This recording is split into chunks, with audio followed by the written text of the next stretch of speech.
Justin Robinson is a North Carolina native. He's a descendant of sharecroppers and large landowners, and he is constantly exploring the complex relationship between people and their surroundings. He has a Master's of Science in Forestry from North Carolina State University and carries on the ethnobotany work of his grandfather, J.G. Johnson. Welcome, Justin. Thank you. I'm glad to be here today. Welcome, folks, wherever it is you are. I am in North Carolina. So to start off our talk today, which is horticulture as an act of conquest, I'm going to start by introducing myself. One of the things I always say when I introduce any sort of teaching that I am doing is, why am I qualified to teach the subject and what is my agenda? So now, every teacher, anybody who's telling you a story of any sort, you should ask those same questions too. So who am I and why am I qualified to teach? Well, you heard a little bit in the brief spiel, but I do have a master's in forestry. But besides that, I spent most of my life understanding the plants and the surroundings of where I grew up, which is in North Carolina. I am an 8th generation Afro-Carolinian. My folks have been in the same place for many generations. And so I've spent a lot of time understanding the plants and the history of why stuff looks the way it looks from a plant standpoint. Okay, so that's why I'm qualified to teach. Secondly, what is my agenda? Well, I don't actually have one. I don't have a line of gardening tools or books or anything that I want you to buy.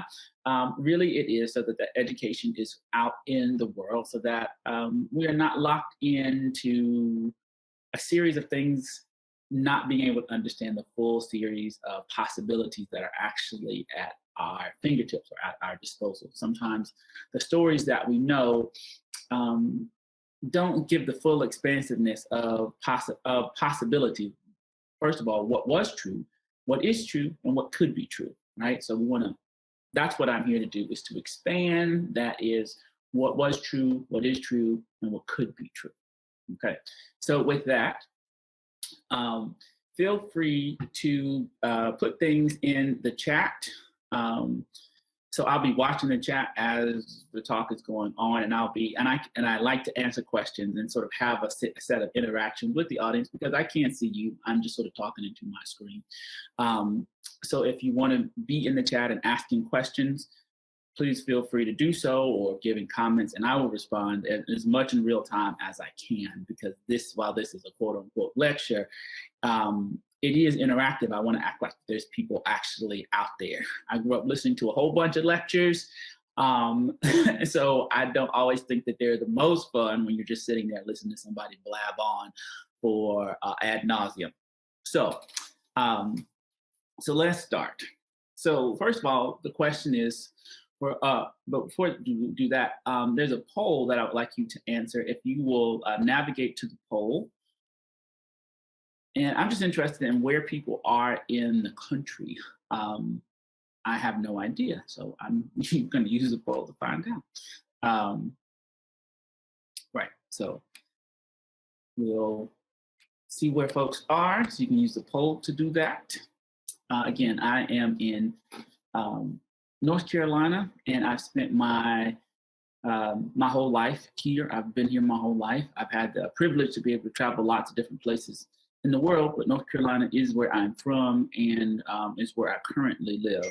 So everything that my perspective is coming from a Southern perspective. Okay. Now everybody's got a perspective, and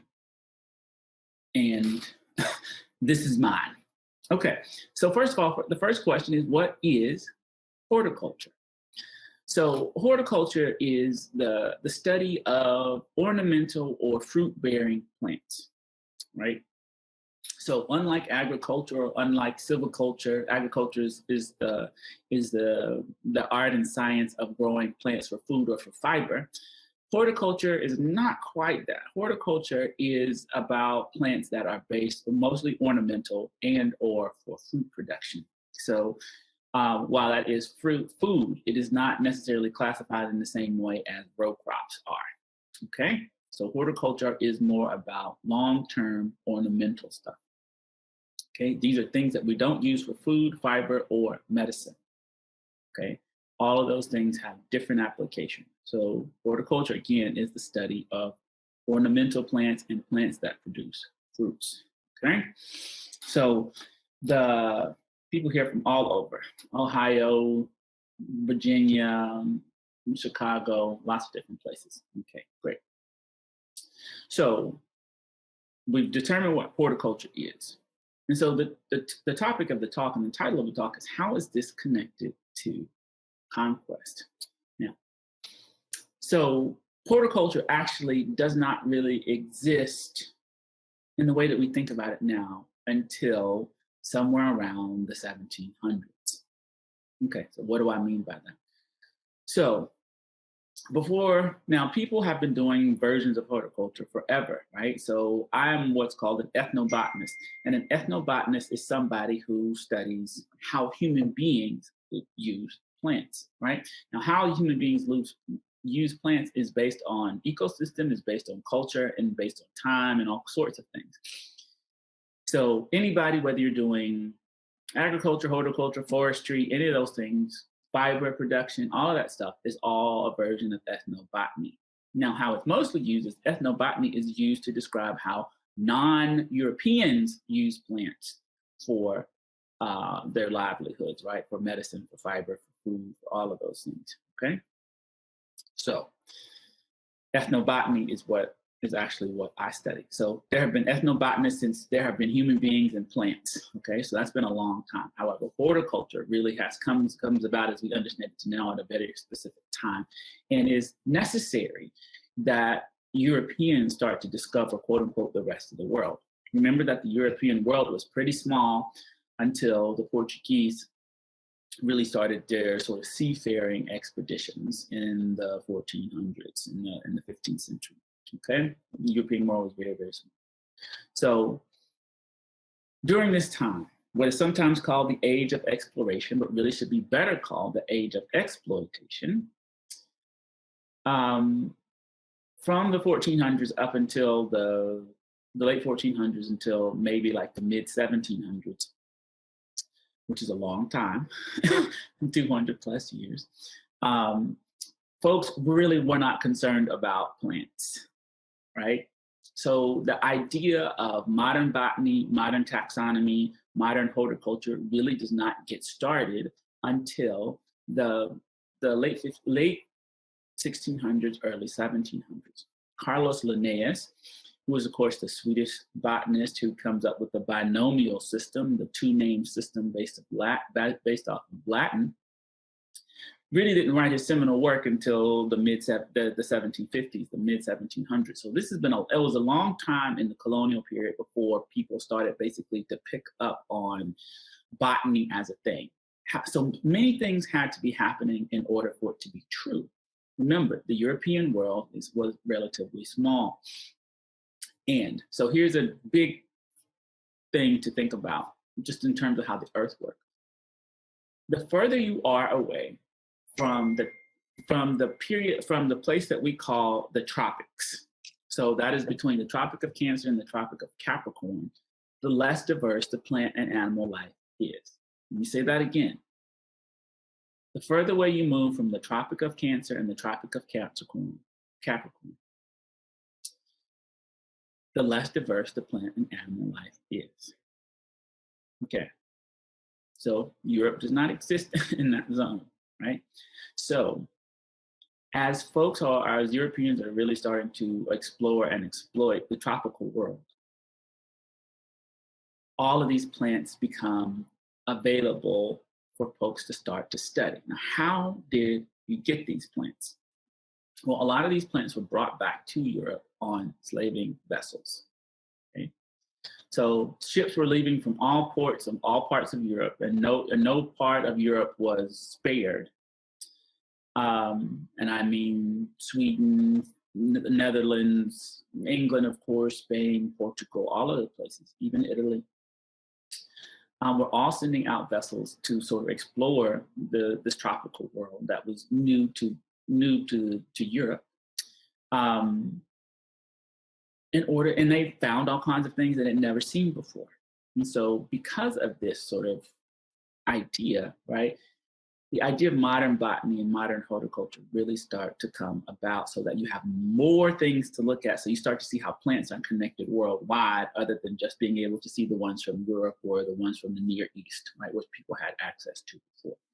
So the opening up of the tropical world, both of West Africa, the tropical Asia, and of course the quote unquote New World, the Western Hemisphere, meant that these would-be scientists, and sometimes we even need to use scientists in air quotes because these people weren't necessarily very good scientists, meant that they had a lot more data to work with, right? Data that they did not have before. They didn't know about half of these plants. They didn't even know this whole part of the world existed, let alone that it had plants. And so this vastly expanded the knowledge of Europe, right?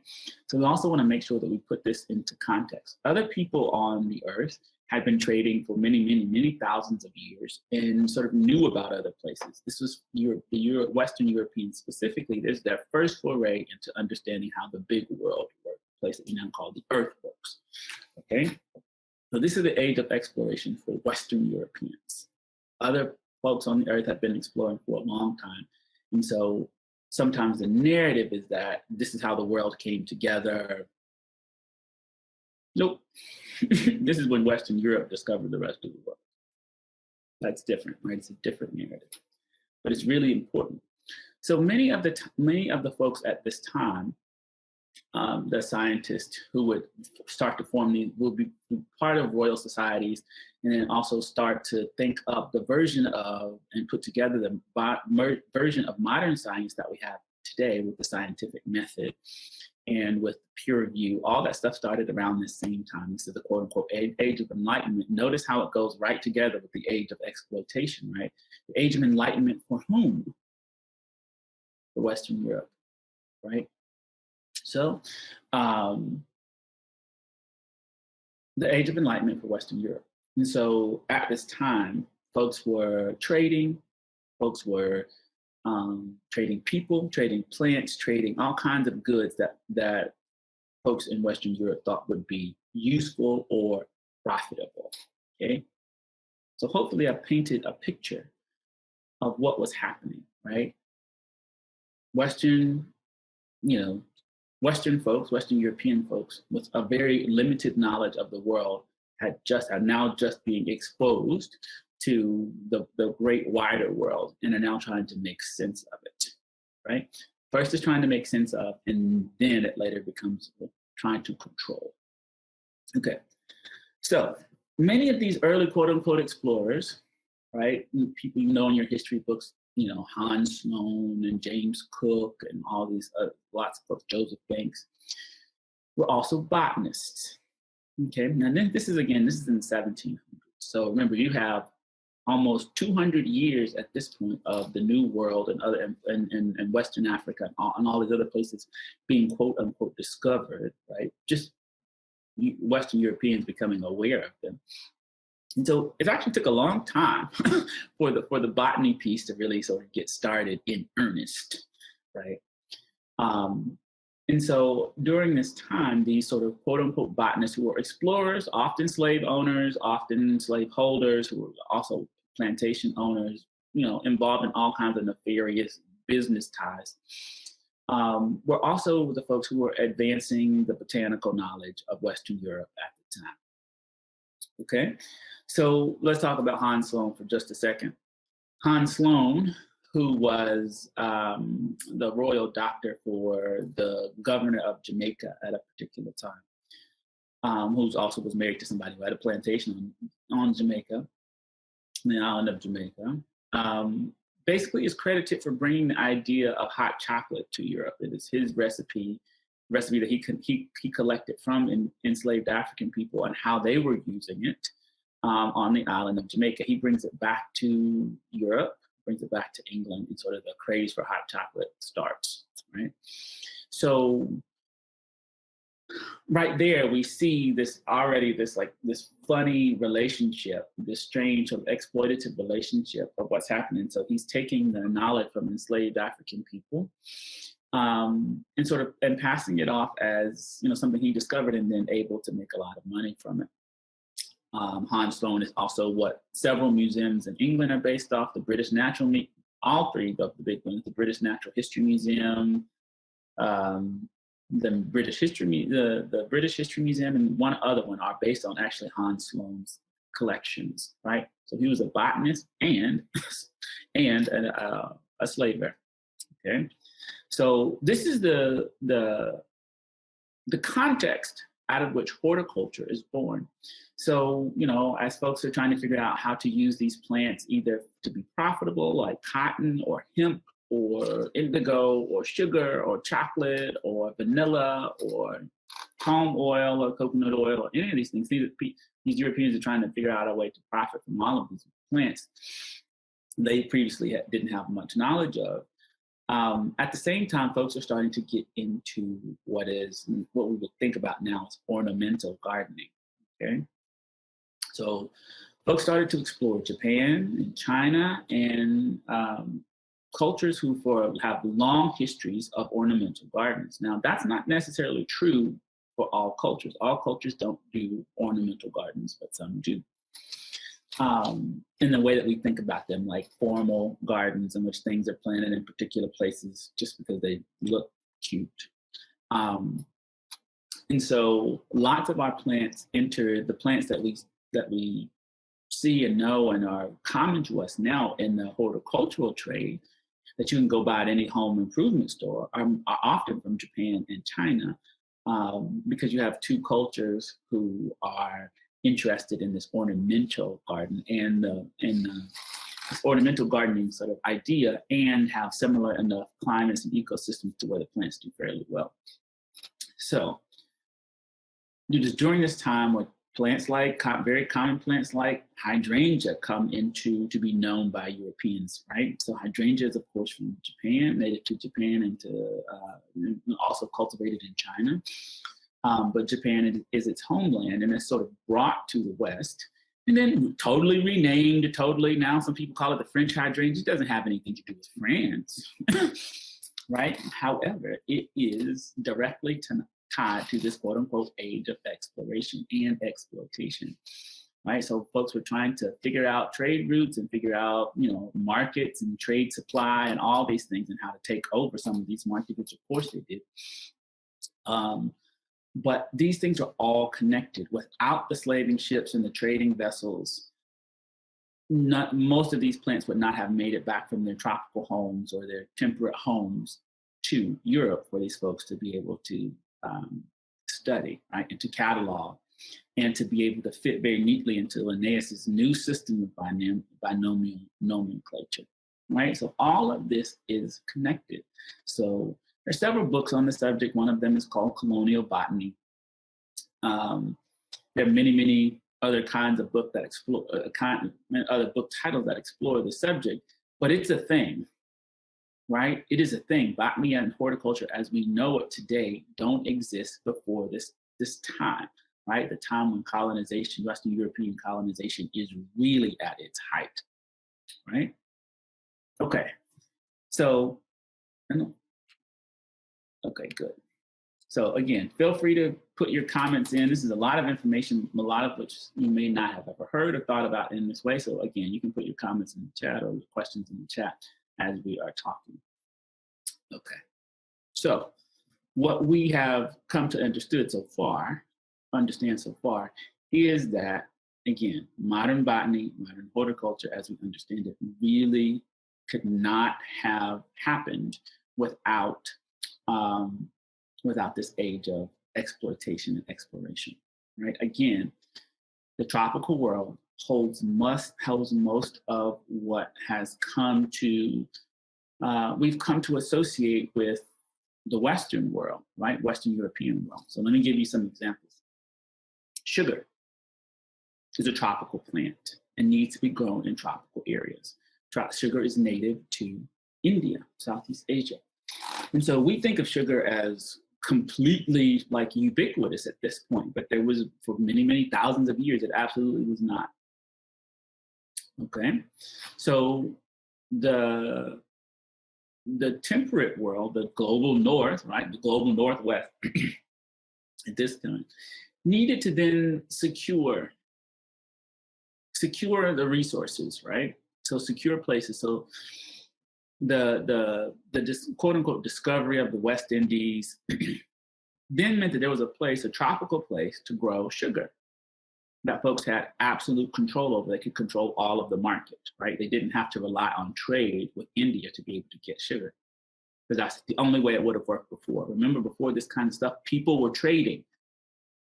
And trade relationship is very, very different than controlling all aspects of a market, right? Which is what Europeans sought to do. The history of spices is the same. It's all about degradation, to be honest with you, both ecological, human, societal,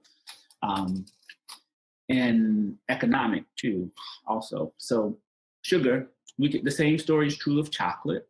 The same story is true of vanilla. The same story is true for bananas. The same story is true for a whole host of plants. Things that, again, seem ubiquitous and absolutely commonplace to us now have their homes in the tropical world. Tea is also has the same coffee, of course, they follow the exact same pattern, right? And we've seen a second wave of this actually in the rise of veganism and folks wanting non-dairy things. You see there's a second wave of this that has started happening in the 1980s and 90s, which is finding, plant-based alternatives to, animal-based products such as milk and meat and stuff. So the rise in palm oil, right, which is another tropical plant, the rise in coconut oil, the rise of use of coconut oil, the rise of use of macadamia nuts and cashews, all of these things, all of which are tropical plants, then have to be exploited, right, in order to sort of meet some sort of marketing demand, right? So there's the first wave, which gives us chocolate and vanilla and sugar and tobacco and coffee. And then there's this new wave, which gives us things like chia and quinoa and macadamia nuts and cashews. All of this is wave 2, right? So we're in another wave of it right this second. So I don't want to ever paint the picture that this is something that is happening in some mystical past. It's happening currently. Okay. So horticulturalists and botanists all have to be involved in these processes in order to make these things exploitable, right? So I had the opportunity in 2018 to go to England and visit the Chelsea Physic Garden. The Chelsea Physic Garden is the second oldest botanical garden in London, or in England, all of England, maybe. And it's the place, it's the source of a great many atrocities that have happened in the name of plants, or in the name of Western European progress as it relates to plants. So at the Chelsea Physic Garden, so let's talk about tea for just a second, and then we'll move on to this next piece. So tea was originally traded for in China. Tea is the tea plant, Camellia sinensis, is native to southern China. And had been used by indigenous people there for thousands of years. As you know, it's got caffeine in it. So the English wanted to have a relationship with tea, right? And so originally the relationship was trading. Fine, you trade for stuff that you can't produce. That's a normal human instinct and things that people always do all over the earth. However, English people were not satisfied with that. They wanted to be able to control all of the market. And so they built these boxes. And these boxes were these sort of glass and wooden boxes that were built at the Chelsea Physic Garden to steal the plants from China and move them into India, where they had, of course, colonial control, which they did. They built the boxes, the trees survived, and they transplanted them to India, which is why you have all the Indian varieties of teas, Darjeelings and all those things, because tea is not native to India, but it was brought into cultivation, into a plantation form in India, because Great Britain at that time had control of India. And so they brought the plant to a place where they could have complete control over their supply, which they did, right? So, of course, with all the human cost of that, plus just the plain old stealings, and of course, the ecological cost of that, right? Ecological cost of tea production in England is, and in India is massive, okay?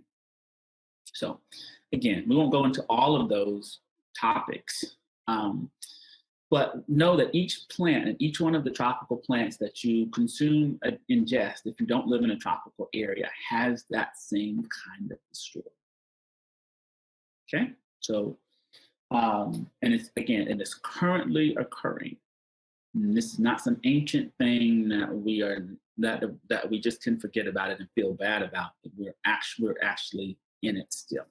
Okay, so that's the first part. And so that sort of gives us an idea about how we get these horticultural plants, right? These plants that we put around our homes for decoration, right? Again, hydrangeas and roses and whatever. I'm looking outside of my window now and there's a butterfly bush.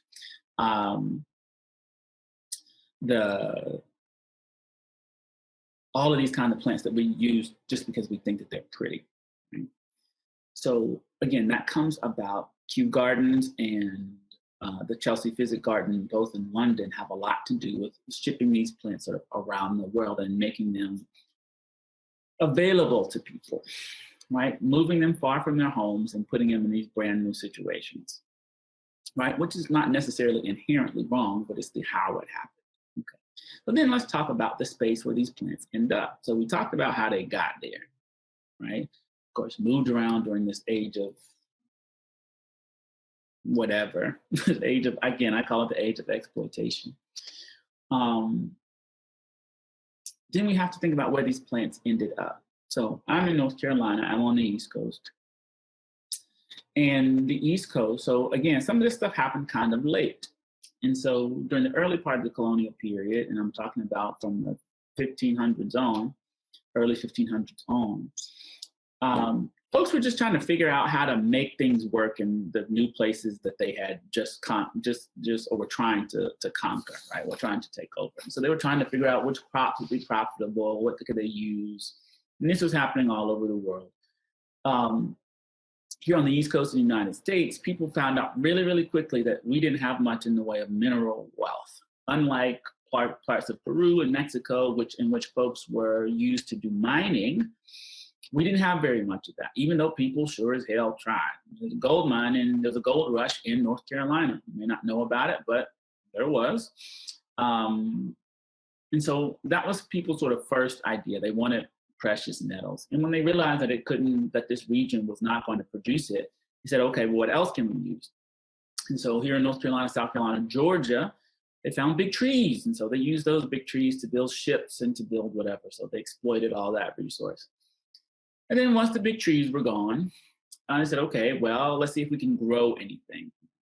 And so this is how tobacco comes from the Caribbean. The tobacco that we smoke and use now comes from the Caribbean and then gets planted here all along the eastern seaboard, all along the southern eastern seaboard, as a way for cash crop, as a way to make a cash crop, right? So tobacco was, king in Virginia, and Maryland, and North Carolina, and Kentucky and other places. And then cotton becomes later. Also, the first cotton seeds that go to the United States left from the Chelsea Physic Garden. Again, we think about these botanical gardens as innocuous places that are just, they're just concerned about plants. They're absolutely not innocuous. Absolutely not, right? The shipping of those first cotton seeds from Georgia, from the Chelsea Physic Garden to Georgia, meant that, my ancestors ended up here doing some stuff that they didn't really want to be doing. Right, so these are not innocuous places, and these were not innocuous acts by any means.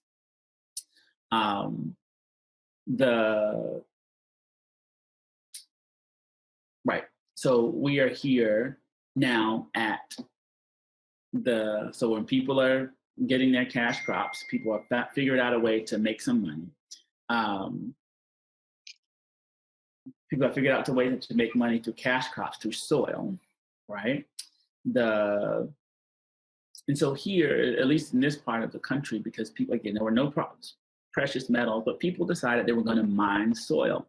And the way you mine soil is by agriculture, right? So I think of the colonization of at least our part of the country as a soil mining, as a mining expedition. And so, using cotton and tobacco and whatever else to mine the soil, because you couldn't get gold or silver or iron or whatever out of it. You didn't have that to offer. But what it did have to offer was the ability to produce plants that could then be used as cash crops. Okay, so we got that set up. And then we have, and so as folks, we have where these people came from. So here in our region, and lots of the East Coast, people came from Southern England. Basically from Maryland on down, a lot of people came from Southern England. Now, Southern England, why Southern England? Southern England was a place of a lot of what we now call country estates. Not castles and stuff, but country estates. So think about Downton Abbey. Think about the idea of the sort of landed gentry. And so you pull up to where the house will be, and all around it in all directions is mown grass or short grass. There are no trees, there are no crops, there's no plants for fiber, food, or medicine. And so you have this idea of the big house that is centered in the center of a plot, and there are no trees and no crops, right? No production for it other than just grass, right? Which is a statement. It's a statement of your wealth, that you can have land that is dedicated to just grass. You don't have to produce food, fiber, or medicine. It's a status symbol, right? So that idea is then imported with the people from Southern England to all over the Eastern Seaboard. So plantation houses are set up the same way. They're set up in the middle of a plot in a place. And the grounds around it, what we would now call the yard, are kept short. Right now, this means either people or animals have to keep it short. Could be sheep, could be people mowing. Okay, of course, the lawnmower is not invented until a little bit later. But keep this idea in mind. And I want to contrast that idea with the idea, well, doesn't everybody keep grass up to their front doors? Absolutely not. In many parts of the world, and I'll certainly talk about my own family's stuff, is that we had swept yards. We didn't believe in grass up to the yard. We kept the whole yard swept. It's hard packed, very clean dirt, right? So that just happened all over the world, happens all over the world. It still happens all over West Africa. The tradition is mostly gone here because people have taken on the Southern English idea of having grass up to the front door. But the old way for us, our way of taking care of the area around our homes is to keep the yard swept, not to have grass up to it. So this idea is very much a Southern English one. Okay, so you have grass up to the front door. Well, that's cute in England. In most parts of the Eastern Seaboard, that doesn't work. The ecology and the ecosystem is not the same. It can't support that kind of thing, right? It's a cultural statement, right? The idea of a house surrounded by grass. So you may say, oh, well, we're not affected by that anymore. I can kind of see it. It is everywhere. If you look in any house, especially the suburbs, the house is always situated in the middle of the plot. It's not in a corner so that you can maximize the amount of land that you have. It's centered in the middle of the plot. Doesn't matter how big the plot is. It could be a fifth of an acre, a sixth of an acre, it could be 3 acres, or whatever. The home will be centered in the middle of the plot. And that is because people are actually calling forth this old landed gentry idea, this old plantation idea of the big house in the middle of a field, right, of luscious green grass. It's Downton Abbey, basically a cultural idea made then across the landscape. And this is from coast to coast at this point, even places in Arizona where people should not have green grass. People are trying to come up because that's the reference point. The reference point is this English landed gentry idea. Okay? So in this case, how is this then supported? So you have a whole industry. So when I was doing my schooling,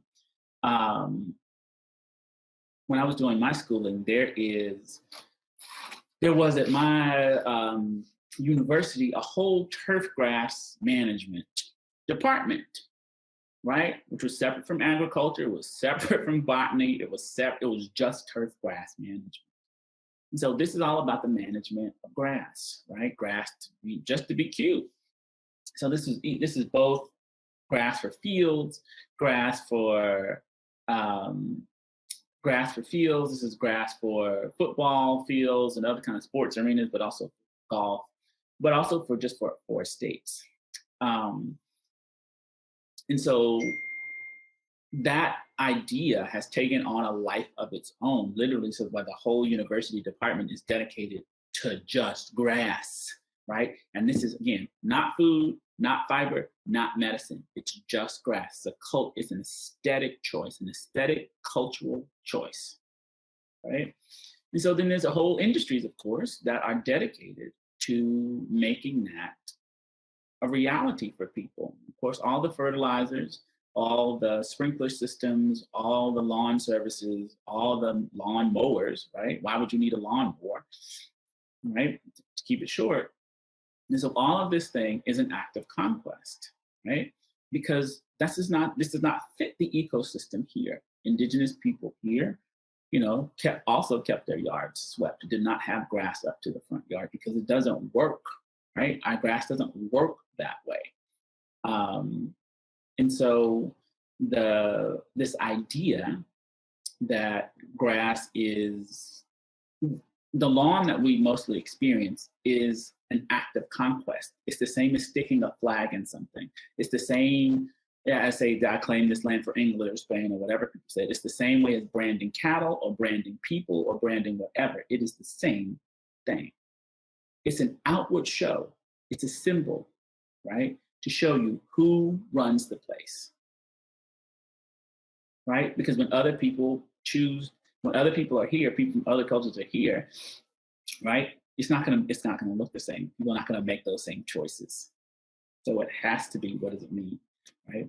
And so then, of course, you have the lawn plus the foundation right? The other things, hedges, for instance, hedges around like what people now call foundation plantings.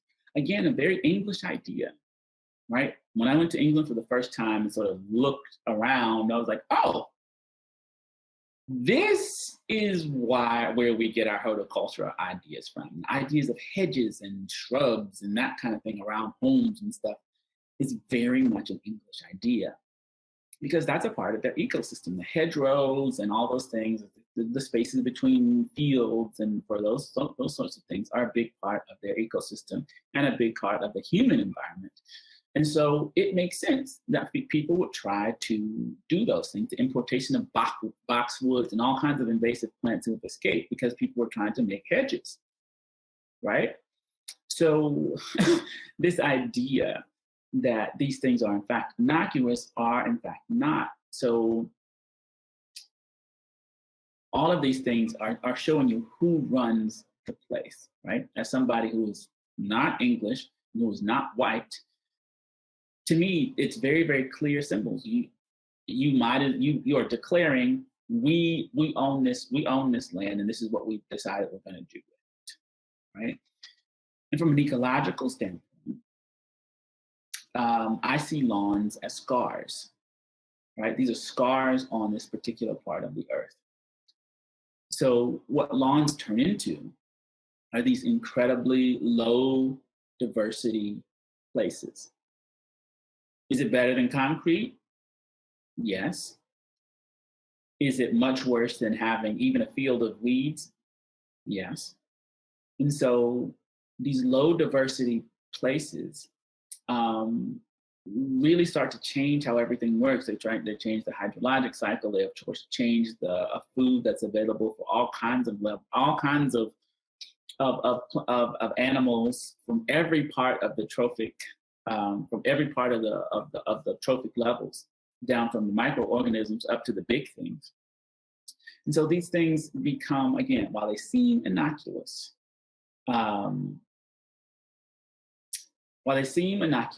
they are absolutely not. So let me see, the people are active in the chat. So let me see what people are saying. Lawns are not natural, blah, blah, blah, blah. It depends on where the lawn is, right? So let's talk about what you need to make a lawn. You need a ton of water. You need a lot of fertilizer. Because that's what England is like already.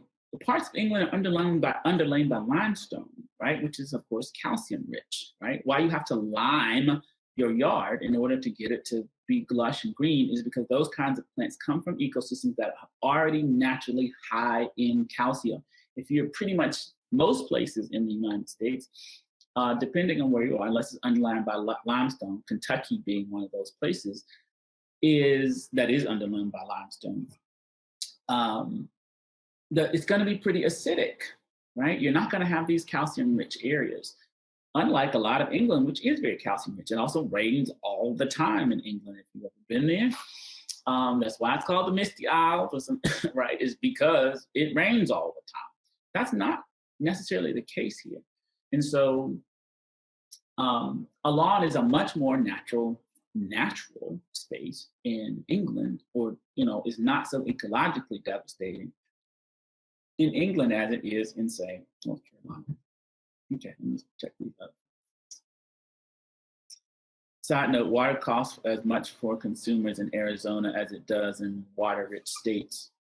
I'm not actually talking about water consumption here. I'm talking about conquest, right? Because water is not the only thing that a plant would need, that kind of lawn would need there. It's one of the things.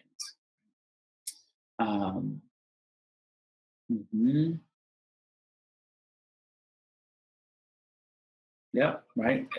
Eva says the house in the center of the plot idea is enshrined in zoning and setback laws. Right. So these things, again, which start off as just cultural ideas, right? A set of understandings, the way that you think something looks correct, right? Which is all cultural anyway, is then becomes legal, right?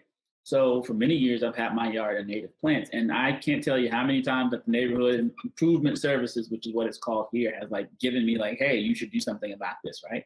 Because they are enforcing this English idea about what the area around a house should look like, right?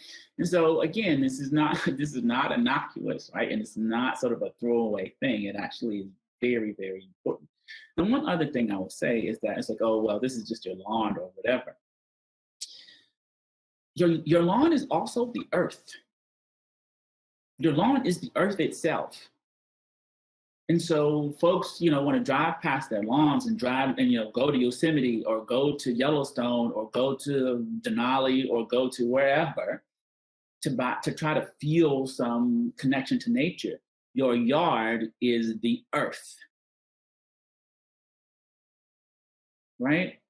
And so we don't have the luxury, privilege, or any of those words to be able to drive past or live next to all this degradation and then want to unburden ourselves in the wild nature. Your yard is the earth,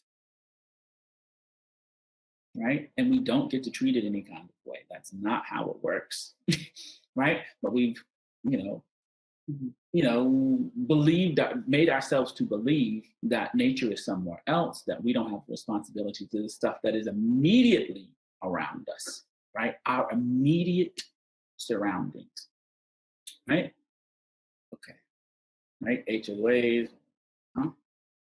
I'm not sure this pattern can be broken. People go to parks and they can enjoy the grass, play sports, have a picnic, take a stroll, blah, blah, place of community. I definitely think that should be dedicated spaces. And I'm not advocating for the destruction of all lawns, because they are important. All these things make sense, right? Sure, you want to have a picnic. Okay, great. But let me give you a different idea. To have a picnic is to spread out a cloth on a relatively short ground, bring your food on the outside, right? That's what a picnic is. For lots of indigenous cultures all over the world, that's everyday eating, right? So having a picnic for, you know, people who are used to eating at tables and whatever is a lark, right? It's a special fun time to go do. For indigenous people, including my ancestors, eating on what we call the mat, it's just normal. It's everyday, right? And so we kept our areas, you know, in a particular way, and so that those were our dining areas, right? And so that it didn't need we were keeping it that way already. It was a place that we did our normal everyday stuff, is a place where people still continue to do their everyday stuff, right? And so just to even challenge that, right? Because these things are not universal. And I think the pattern actually can be broken. The pattern, this didn't look anything like this 200 years ago.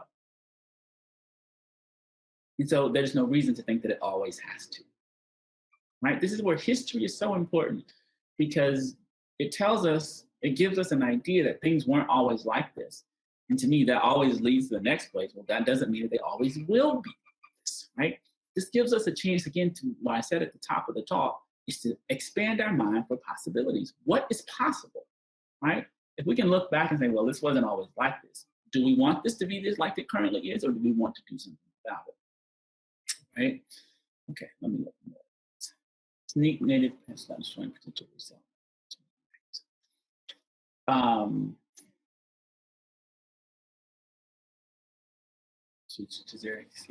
Right? Can you comment on the native versus non-native dialogue? I don't know which one you're talking about right now. How do we break the cycle? Well, the break the cycle part is to tend to your own garden first, right? If you have a yard or whatever, do something different. Do something different, right? And your neighbors or your friends or whatever, those are the people who you have the most access to, right? In terms of, you're going to be their voice for listening, for being able to show them a different way, right? And I don't mean from a proselytizing standpoint, because that don't work, right? You don't have to be zealotous about it. Again, that doesn't work. But you can just say, hey, this is what I'm doing, this is why I'm doing it, right? Without trying to force people to do anything, without trying to make them morally bad for not doing it, right? Because none of that never works. But just to say, this is what I'm doing and this is why I'm doing it, right? You could do it, you could not do it, right? So like take the self-righteousness out of it, right? And just say, this is what I'm going to do. And when folks start to see the effects, once they, now it also has to look good too. So I'm just not just saying plant a bunch of, stuff just because it's native or whatever. It needs to also look good and be presentable, right? To somebody. But you don't have to be zealot. You don't have to use zealotry, because I don't think that works at all from any side. But yeah, let people see the work. But that means that you have to be engaged in the work and not in the proselytizing of it. The work will speak for itself. Do your work. You do a good job. Do a good job of what you're supposed. You get to be in relationship with the piece of land that you are on, right? And then people get to see what happens, right? You start to plant just a few natives or a few whatever, right? And things really start to shift. The animals and the plants and the soil really starts to shift pretty immediately. Now, and that doesn't, people may or may not want that in their lives or whatever. However, it is your responsibility first to take care of your own little piece of the earth, whatever that is. This is as much about us as it is about the people here on this call and anybody else, as it is sort of the wider world, right? So remember that every house that you've lived in, right? If you're here in the United States, is a representation of conquest. It just is. So nobody here on this call is unmarred nobody's unmarred from this process. So I encourage you to step down off the high horse if you felt like you were there, and figure out your own role in this. Right? If you live in a house, if you own private property, you're a part of this, right? You just are, right? Because ask yourself where your indigenous neighbors are. Ask yourself why you don't speak any words of an indigenous language, right? So we don't have to, again, the proselytizing doesn't get us anywhere, because then you're throwing stones living in a glass house. We're in the same boat, right? So what we get to do is do our work, right? Figure out how first of all, how we got here, how we got to be, how this got to look the way that it does. And then figure out from a set of possibilities, what is it that we then want to do, right? What is it that we want to do? What do we want to be changed? Because it does not always have to be like that. I firmly and absolutely reject that idea, right? Because things are never the same always. That's not a thing, right? That's not a thing. The way, just we live in a dynamic system, was from an ecosystem, from the human society pieces, things just are in constant motion. And so we get to figure out our role in this, our role in Conquest. This is not just about Hans Sloane or Joseph Banks or Captain Cook or Columbus or any of these people. We are also inheritors of it and proponents of it. We are holding up the system that makes all this stuff continue to work, right? And so there's no absolution or absolving that we get to do of ourselves, because we're all a part of it. What we get to do is to make a set of decisions based on what it is we know now. Okay, that's the difference. Justin, can I ask, we've got a few questions about resources with our last few minutes. Do you have any resources you could recommend to folks on the call that they can further explore this topic? Yes, there's actually, give me 1 second. I'm looking at my bookshelf now. Okay, this first one is called Colonial Botany. And it's a set of essays and different things. But just type in that in the search term, it'll come up. I bought this from Amazon. This was called In the Shadow of Slavery. This is by Judith Carver, which is a very great book. This is called The Brother Gardeners, Botany, Empire, and the Birth of an Obsession. Also a good one. And then The Secret Cures of Slaves. You should be enslaved people, but whatever. The book title is already printed. And this person, Londa Scheinbinger, is also one of the editors of this book. Now, most of this stuff I didn't get from this book. I did this research on my own. I use these to corroborate what it is I already had found out. But these can be good places to start. And again, so these are good places to start to help to understand how now all these are from European eyes. So you're going to get that perspective. So remember that is very limited, and it's only it's a very limited perspective. So know that when you're delving into most book resources, it's going to be that perspective. And that's the only thing you got. You might want to look for some other perspectives.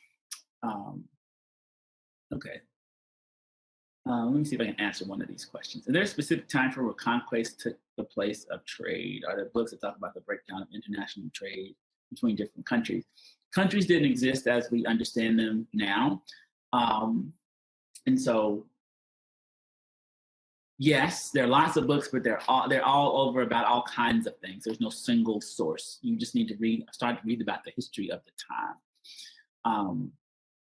And it varied from place to place, right? Typically, when Europeans first reached a place, it was a trading relationship. But after the trading took place for long enough, right, then they were like, no, we want to control the entire thing. This happened in West Africa, this happened in China, this happened in Japan, this happened in lots of places, right? They were not satisfied with simply trading. They weren't simply satisfied with having the thing, whatever it was. They wanted to be able to control, what's that called, vertical integration from a business standpoint. They wanted to control all aspects, supply, trade, all of it. Speaking of exploitation, touch again on how food tastes turn into palm oil and how the demand for palm oil is being answered by cutting down jungles and destroying local habitats. All paid for by the corporations who trade in palm oil. Yes, but don't get hung up on palm oil. If you get hung up on palm oil, you will miss the greater pattern. The same is true for wheat. The prairie, the Midwestern prairie, was destroyed for wheat in the same way that jungles are being destroyed for palm oil. Do not get hung up on the single event or the single plant or the single thing. It is a pattern. Find the pattern. And the pattern is to exploit, right? Displace, remove, exploit. This is not different than the bag of flour that you go buy at the grocery store. It's the same as palm oil. It's not any different. So yeah, there's a lot more to think about. Of course, this little introduction is a mile wide and a fifth of an inch deep. But there's so much more to explore. And again, when you're doing your research, a couple things. Don't proselytize. You don't have to beat yourself up. You're part of the problem. You're part of the solution, right? Put the oxygen mask on yourself. Well, on that note, I just want to thank everyone for joining us, and thank you so much, Justin, for sharing your knowledge today.